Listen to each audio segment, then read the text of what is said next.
Eukaryotic DNA में।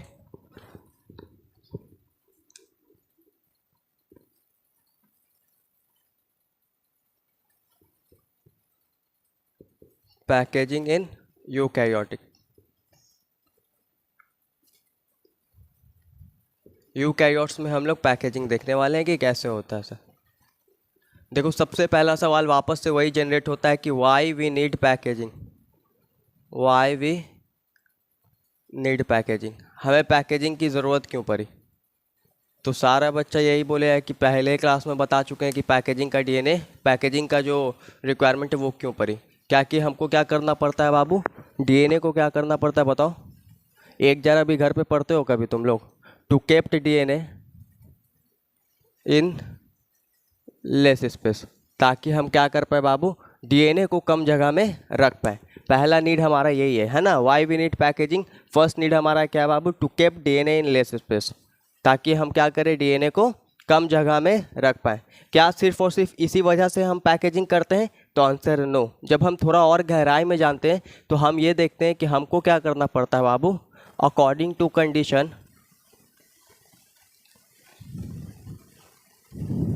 Condition या situation, DNA को जो है चेंज हो जाता है आपका क्रोमैटिन में, क्रोमैटिन एंड क्रोमोसोम, क्रोमैटिन और क्रोमोसोम में। मतलब क्या हुआ, मतलब थोड़ा देर में समझ में आ जाएगा। देखो हमारे पास ये जो स्ट्रक्चर है, इस स्ट्रक्चर को हम लोग डीएनए कहते हैं। ये बात एकदम क्लियर होना चाहिए सभी बच्चे को। और ये जो स्ट्रक्चर है बाबू, ये तुम्हारा कहलाता है क्रोमैटिन। क्या कहलाता है, क्रोमैटिन। जब यही और ज़्यादा कंडेंस हो जाता है तो क्या कहलाता है, क्रोमोसोम कहलाता है। यहाँ तक क्लियर है ना। ये तुम्हारा क्या कहलाता है बाबू, क्रोमोसोम। ये तुम्हारा क्या है, क्रोमोसोम है। ये तुम्हारा क्या है, पूरा पार्ट क्या है, नाम बताओ, क्रोमैटिन है। और ये क्या है सर, ये पूरा पार्ट क्या है, डीएनए है। यहाँ तक क्लियर है ना। ये तुम्हारा डीएनए है, ये क्रोमैटिन है और ये तुम्हारा क्रोमोसोम है। हमको मालूम है कि जो क्रोमैटिन है सर वो दो तरह का होता है, एक होता है यूक्रोमैटिन और एक हेट्रोक्रोमैटिन। जो लेस पैक होता है उसे हम क्या कहते हैं, जो लेस पैक होता है उसे हम लोग यूक्रोमैटिन कहते हैं। ट्रांसक्रिप्शनली कौन एक्टिव होता है बताओ। और ये जो तुम्हारा मोर पैक होता है उसे हम लोग क्या कहते हैं बाबू, उसे हम हेट्रोक्रोमैटिन कहते हैं, हेट्रोक्रोमैटिन। यहाँ तक सभी बच्चों को कहानी क्लियर है। होता क्या है, जब हम एक नॉर्मल सेल्स देखते हैं बाबू, तो एक नॉर्मल सेल में हमको न्यूक्लियस के अंदर क्या दिखता है, क्रोमैटिन दिखता है। क्या प्रेजेंट होता है, क्रोमैटिन प्रेजेंट होता है, chromatin present inside the nucleus. जब हम एक नॉर्मल सेल देखते हैं तो ज़्यादातर हमको ये चांस है कि हमको क्या दिखेगा, क्रोमैटिन दिखेगा। क्लियर है।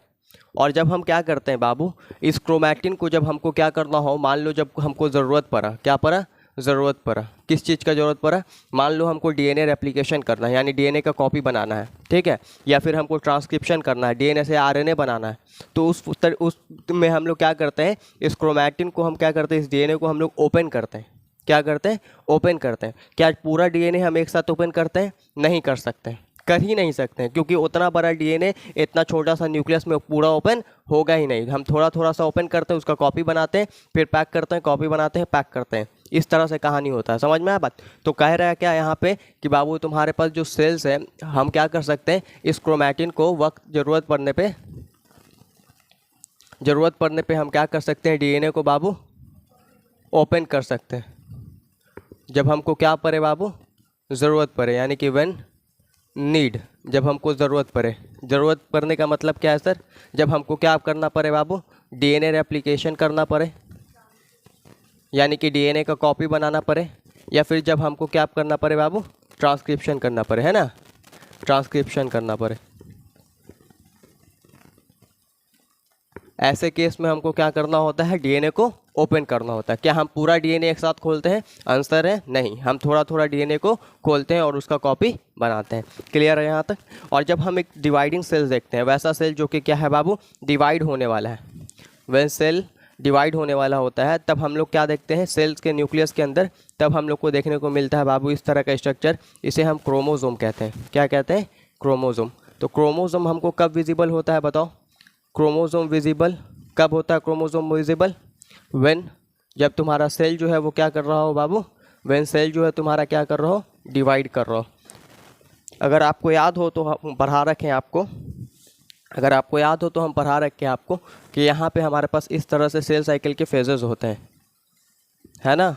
ये तुम्हारा होता है G1 फेज़, ये होता है S फेज़, और ये होता है G2 फेज़, और ये होता है बाबू M फेज़। इसी M फेज़ में हमको क्या देखने को मिलता है? क्रोमोसोम देखने को मिलता है। क्या देखने को मिलता है बाबू? क्रोमोसोम विजिबल होता है। Chromosome visible. G1 में क्या देखने को मिलता है? कौन बच्चा बताएगा? Chromatin visible. क्या देखने को मिलेगा? क्रोमैटिन देखने को मिलेगा। एस फेज़ में क्या देखने को मिलेगा सर? एस फेज़ में भी तुमको क्रोमैटिन देखने को मिलेगा। और एस फेज़ में याद रखना क्या होता है? एस फेज़ में डीएनए का रेप्लिकेशन होता है। डीएनए का रेप्लिकेशन कहने का मतलब, डीएनए का रेप्लिकेशन होता है यानी डीएनए अपना कॉपी बनाता है। डीएनए अपना कॉपी बनाता है। और जब G2 फेज़ में भी हम लोग डीएनए को देखते हैं तब हमको क्या दिखता है? क्रोमैटिन दिखता है। तो मोस्ट ऑफ द टाइम हमको क्या विजिबल है? ज़्यादातर हमको क्या देखने को मिल रहा है? क्रोमैटिन। इसलिए जब हम एक नॉर्मल सेल देखते हैं तब हमको क्या देखने को मिलता है? क्रोमैटिन देखने को मिलता है। क्लियर है यहाँ तक? कोई दिक्कत? G1 में क्रोमैटिन, S में क्रोमैटिन, G2 में क्रोमैटिन, M में सिर्फ और सिर्फ क्रोमोसोम आपको देखने को मिलेगा। जब नीड पड़ेगा तब हम क्या करते हैं? इस डीएनए को ओपन करते हैं ताकि हम रिप्लिकेशन और ट्रांसक्रिप्शन कर सकें। यहाँ तो कोई दिक्कत नहीं है ना। तो हम कुछ पॉइंट लिख लेते हैं। पॉइंट क्या है सर? कि यूकैरियोटिक सेल में, कैसे सेल में बाबू? यूकैरियोटिक सेल में DNA kept in form of chromatin. ये पॉइंट बताओ सही है गलत है? ये पॉइंट बताओ सही है या गलत है? यूकैरियोटिक सेल में डीएनए को हम लोग रखते हैं क्रोमैटिन के फॉर्म में, सही है या गलत है? सही है ना। नेक्स्ट पॉइंट लिख रहे हैं बाबू कि जब हमको क्या पड़े? व्हेन नीड, है ना, या फिर ड्यूरिंग रेप्लिकेशन या ट्रांसक्रिप्शन, ड्यूरिंग रेप्लिकेशन या ट्रांसक्रिप्शन, है ना,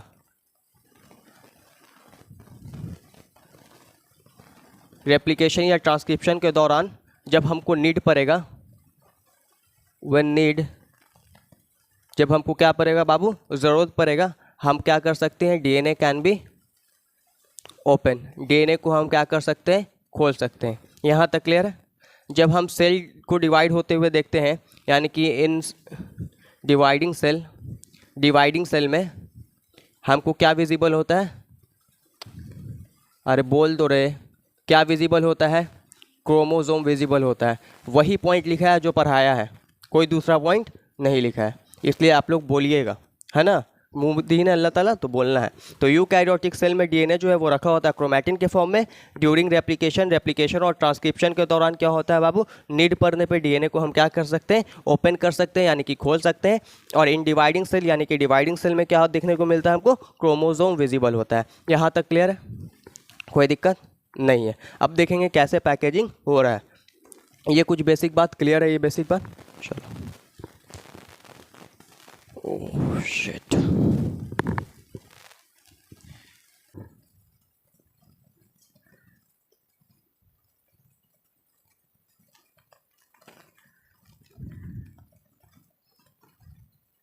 पैकेजिंग हमारा कैसे होता है? हम जानते हैं बाबू को, जो डीएनए होता है हमारे पास, जो डीएनए होता है हमारे पास वो कैसा होता है? DNA have negative charge. DNA के पास कैसा चार्ज होता है? नेगेटिव चार्ज होता है।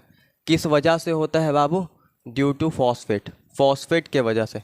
आप कहोगे कि फॉस्फेट कहाँ से आ गया डीएनए में, तो बहुत गंदा मार मारेंगे। डीएनए क्या है? पॉलीन्यूक्लियोटाइड चेन है।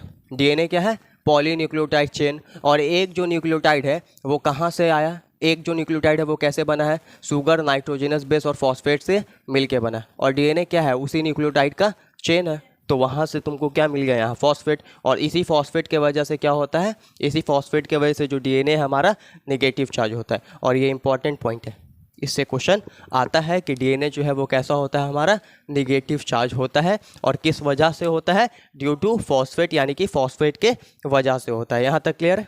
तो हम लोग क्या करते हैं बाबू? डीएनए टू क्रोमैटिन, यानी डीएनए से डीएनए टू क्रोमैटिन, डीएनए से क्रोमैटिन तक जो हमारा पैकेजिंग होता है उसमें हेल्प करता है एक बेसिक प्रोटीन। बेसिक प्रोटीन कहने का मतलब कि चार्ज इसके ऊपर क्या होगा, पॉजिटिव होगा। चार्ज क्या होगा इसके ऊपर, पॉजिटिव होगा। और उस बेसिक प्रोटीन का नाम है हिस्टोन।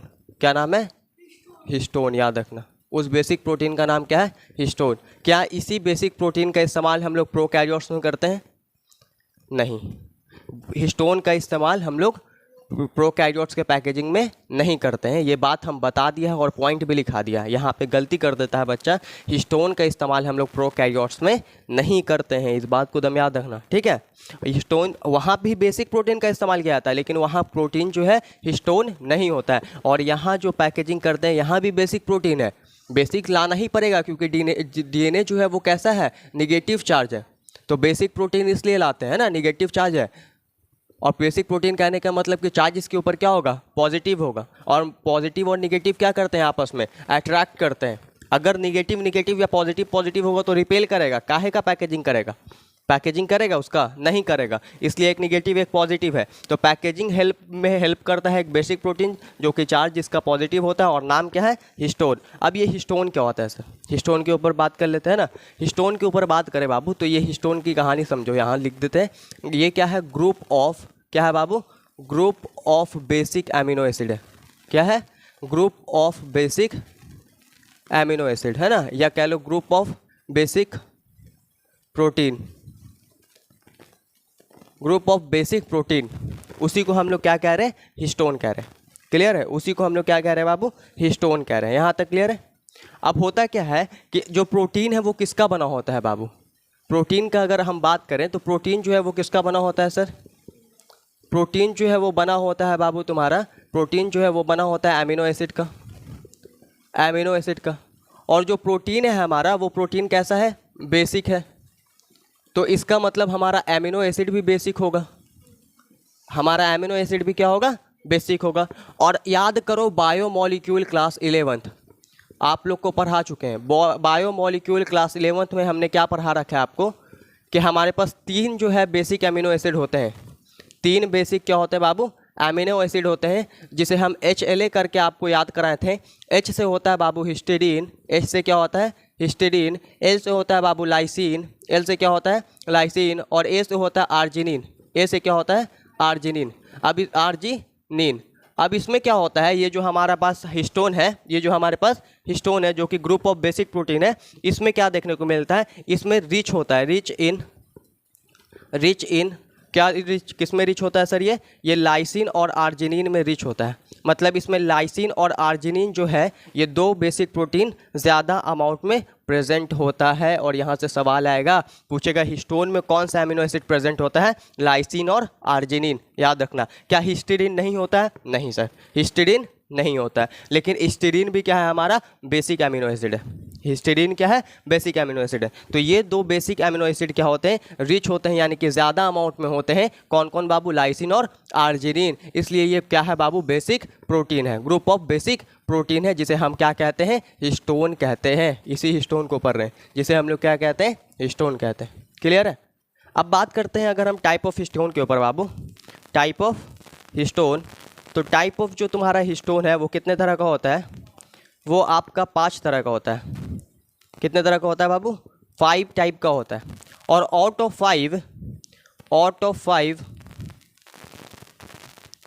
4 फॉर्म आ स्ट्रक्चर, 4 जो है एक स्ट्रक्चर बनाता है जिसे हम लोग ऑक्टामर कहते हैं। क्या कहते हैं, ऑक्टामर। ये इंपॉर्टेंट है। हमने क्या बताया कि हिस्टोन जो है हमारे पास कितने तरह का होता है, 5 तरह का। कौन कौन होता है सर, H1 होता है, H2A होता है, H2B होता है, H3 होता है और H4 होता है। ये 5 तरह का हमारे पास क्या होता है बाबू, हिस्टोन होता है। क्या होता है, हिस्टोन। क्लियर है। और इसमें से 4 आउट ऑफ 5 यानी 5 में से 4 जो है वो क्या करता है बाबू, एक स्ट्रक्चर बनाता है जिसे हम क्या कहते हैं, ऑक्टामर कहते हैं। और वो कौन 4 है, ये 4 है।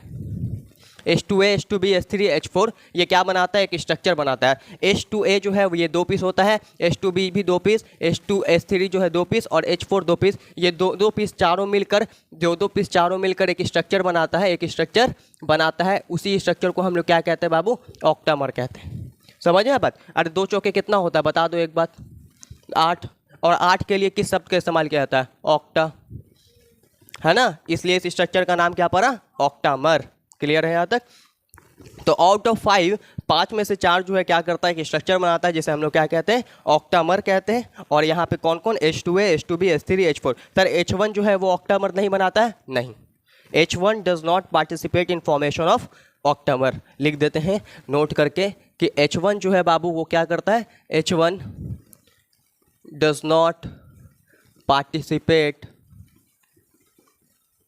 इन फॉर्मेशन ऑफ किसके फॉर्मेशन में नहीं पार्टिसिपेट कर रहा है बता दो, ऑक्टामर के फॉर्मेशन में। और यहाँ से सवाल आने का चांस है, यहाँ से क्वेश्चन पूछ सकता है कि H1 जो है वो हमारा पार्टिसिपेट नहीं करता है किसके फॉर्मेशन में, ऑक्टामर। पूछे आप बताइए कौन सा जो हमारा हिस्टोन है वो ऑक्टामर के फॉर्मेशन में पार्टिसिपेट नहीं करता है, H1। बाकी H2A, H2B, H3, H4 ये चारों करता है, और चारों कितना अमाउंट में करता है, 2-2 पीस।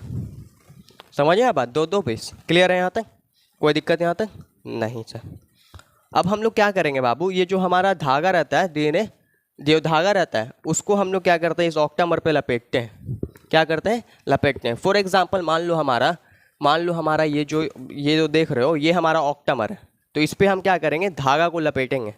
समझिए आप बात, उस पर क्या करेंगे, धागा को लपेटेंगे। और देखते हैं, 1 मिनट रुक जाओ।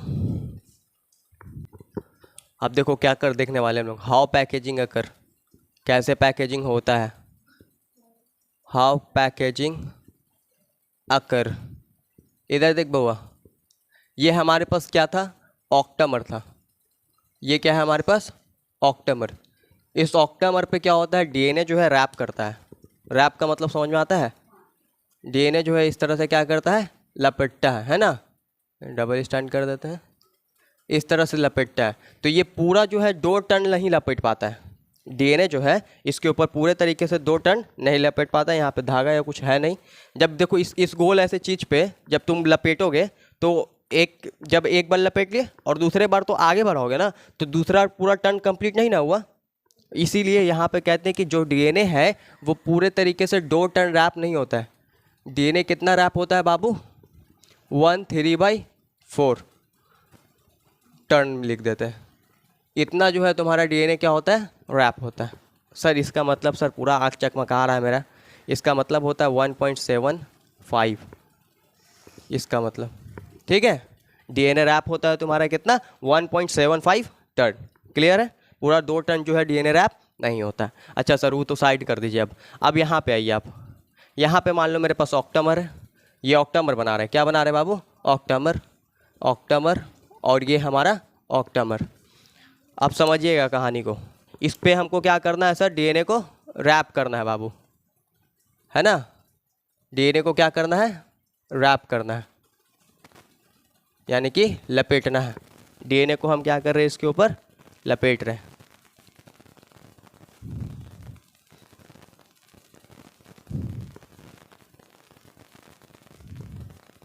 यहाँ तक क्लियर है। इस स्ट्रक्चर का नाम क्या है सर, ऑक्टामर। इसका भी नाम ऑक्टामर, इसका भी नाम, और ये भी हमारा ऑक्टामर हो गया। यहाँ तक क्लियर है ना। इस ऑक्टामर पे हमने क्या लपेटा हुआ है बाबू, धागा लपेटा हुआ। क्या 2 टन पूरा लपेटाता है, नहीं सर 2 टन पूरा नहीं लपेटाता है। यहाँ से लेकर यहाँ तक बाबू ये तुम्हारा कहलाता है कोर डीएनए। क्या कहलाता है, कोर डीएनए। और जो तुम्हारा H1 स्टोन जो बचा हुआ था, जो कि ऑक्टामर के फॉर्मेशन में पार्टिसिपेट नहीं किया था, H1 स्टोन, वो क्या होता है, यहाँ पे प्रेजेंट होता है। यहाँ पे क्या प्रेजेंट होता है, H1 प्रेजेंट होता है। क्यों प्रेजेंट होता है बताएंगे। यहाँ पे हमारे पास क्या प्रेजेंट होता है बाबू, H1 स्टोन प्रेजेंट होता है। यहाँ से यहाँ तक का जो स्ट्रक्चर है इसे हम क्या कहते हैं, कोर डीएनए कहते हैं। फिर वापस से हम क्या करते हैं, यहाँ से लेकर यहाँ तक का जो मेरा स्ट्रक्चर है इसे हम क्या कहेंगे, कोर डीएनए कहेंगे। क्या कहेंगे बाबू, कोर डीएनए कहेंगे। और ये जो तुम्हारा यहाँ से यहाँ हो गया ना, और ये तुम्हारा यहाँ से यहाँ हो गया, ये स्ट्रक्चर क्या कहलाया बाबू? कोर डीएनए कहलाया। ये स्ट्रक्चर क्या कहलाया? Core DNA. ऐसे ही फर्दर आगे कोर डीएनए। तुमको ये समझना है कि ये कोर डीएनए और ये कोर डीएनए को, ये जो डीएनए का धागा है ये लिंक कर रहा है। क्या कर रहा है? लिंक कर रहा है, यानी कि जोड़ रहा है। तो क्या हम इसे लिंकर डीएनए कह दें? तो ये हो गया तुम्हारा क्या बाबू? Linker DNA. अब एक टर्म आता है न्यूक्लियोसोम। टर्म का मतलब होता है शब्द, न्यूक्लियोसोम। इसका मतलब क्या होता है सर? न्यूक्लियोसोम जो तुम्हारा टर्म है बाबू, इसका मतलब क्या होता है इसको जानो, है ना। एक टर्म आता है हमारे पास क्या? न्यूक्लियोसोम, जिसका मतलब क्या होता है? न्यूक्लियोसोम का मतलब होता है बाबू कोर डीएनए। कौन सा DNA? Core DNA plus octamer. Core DNA plus octamer मिलकर क्या कहलाता है बाबू? न्यूक्लियोसोम कहलाता है। कोर डीएनए प्लस ऑक्टामर मिलकर क्या कहलाता है? न्यूक्लियोसोम कहलाता है। क्लियर है यहाँ तक? ये तुम्हारा इतना स्ट्रक्चर कोर डीएनए और ये तुम्हारा कोर डीएनए। कोर डीएनए के बीच में जो लिंक कर रहा था डीएनए, उसका नाम क्या रख दिया? Linker DNA. न्यूक्लियोसोम क्या होता है? कोर डीएनए प्लस ऑक्टामर क्या कहलाता है तुम्हारा? बोलो। कोर डीएनए प्लस ऑक्टामर तुम्हारा क्या कहलाता है? न्यूक्लियोसोम कहलाता है। क्या सर इसको हम नॉर्मल माइक्रोस्कोप में देख सकते हैं? तो नहीं। इसे देखने के लिए हमें क्या चाहिए होता है? Visible in electron microscope. कौन सा माइक्रोस्कोप? इलेक्ट्रॉन माइक्रोस्कोप में क्या करेगा बाबू? ये तुमको दिखेगा। और जब इलेक्ट्रॉन माइक्रोस्कोप में हम देखते हैं तो इस डायग्राम का नाम हम रख देते हैं क्या बाबू? इस डायग्राम का नाम रख देते हैं इलेक्ट्रॉन माइक्रोग्राफ। क्या नाम रखते हैं? Electron micrograph. माइक्रोग्राफ। और होता क्या है, जब हम इसको देखते हैं तो हमको कैसा दिखता है? हमको ऐसा लगता है कि एक धागा है, मोती है, फिर एक धागा है, मोती है, एक धागा है, एक मोती है, धागा है, मोती है। इस तरह का स्ट्रक्चर देखने को मिलता है। मोती को अंग्रेजी में हम लोग बीड्स कहते हैं। क्या कहते हैं बाबू? बीड्स। क्या कहते हैं? बीड्स। और उसके बाद ये जो धागा उसे हम लोग स्ट्रिंग कहते हैं। क्या कहते हैं? स्ट्रिंग। तो इस धागा के ऊपर ये लग रहा है कि मोती रखा हुआ है। धागा के ऊपर मोती है, धागा के ऊपर मोती है, धागा के ऊपर मोती है। तो हम इसका नाम रखते हैं बीड्स ऑन स्ट्रिंग। क्या नाम रखते हैं? Beads on string. यही स्ट्रक्चर जब हम इलेक्ट्रॉन माइक्रोस्कोप से दिखते हैं तो हमको कैसा देखने को मिलता है? Beads on string. मतलब कि ये जो तुम्हारा डीएनए है वो क्या हो जाएगा? डीएनए जो है तुम्हारा ये क्या हो जाएगा? स्ट्रिंग। और ये जो ऑक्टामर है तुम्हारा वो क्या कहला रहा है? बीड्स कहला रहा है। वो क्या कहला रहा है? मोती कहला रहा है। समझ में आया बात? वो तुम्हारा क्या कहला रहा है बाबू? मोती कहला रहा है। यहाँ तक क्लियर है? यहाँ तो कोई दिक्कत किसी को नहीं। हमने ये पढ़ा सर कि इनिशियल लेवल ऑफ पैकेजिंग जो होता है हमारा, यानी कि पैकेजिंग जो शुरुआत हुआ था, इनिशियल लेवल ऑफ पैकेजिंग जहाँ डीएनए से क्रोमैटिन बन रहा था, DNA to chromatin. Initial level of packaging में हमारा हेल्प कौन कर रहा था? हेल्प कर रहा था हिस्टोन। कौन हेल्प कर रहा था? हिस्टोन। बट लेकिन क्या होता है, in higher level of packaging, in higher level of packaging, in higher level of packaging हमारे पास NHC होता है। क्या होता है? NHC, जिसका फुल फॉर्म है नन हिस्टोन क्रोमोसोमल प्रोटीन। मतलब सर जब पैकेजिंग स्टार्ट हुआ था बाबू तो इनिशियल लेवल ऑफ पैकेजिंग में हमारा हेल्प कर रहा था हिस्टोन। लेकिन जब पैकेजिंग आगे बढ़ता है तो एंड ऑफ पैकेजिंग के समय, है ना, हायर लेवल ऑफ जब पैकेजिंग होता है तो वहाँ पे NHC भी हेल्प करता है। मतलब नन हिस्टोन क्रोमोसोमल प्रोटीन भी पार्टिसिपेट करता है। मतलब अगर सवाल आ जाए आपसे, पूछे कि बताओ पैकेजिंग में कौन हेल्प करता है, हिस्टोन या फिर NHC, both A and B, या फिर none of this, both A and B, दोनों तुम्हारा क्या कर रहा है? पैकेजिंग में हेल्प कर रहा है। और क्वेश्चन अगर ये आ जाए कि इनिशियल लेवल ऑफ पैकेजिंग में कौन काम करता है, तो उसके आंसर क्या लगाओगे? Histone, NHC, both A and B, या फिर none of this? Same option है, हिस्टोन लगाएंगे, क्योंकि शुरुआत का जो पैकेजिंग है वो कौन करवा रहा है? हिस्टोन करवा रहा है। और अगर पूरा पैकेजिंग का पूछेगा तो फिर दोनों, हिस्टोन भी और नन हिस्टोन क्रोमोसोमल प्रोटीन भी, NHC भी। क्लियर है यहाँ तक? कोई दिक्कत नहीं? तो आज के लिए तय रहने देते हैं।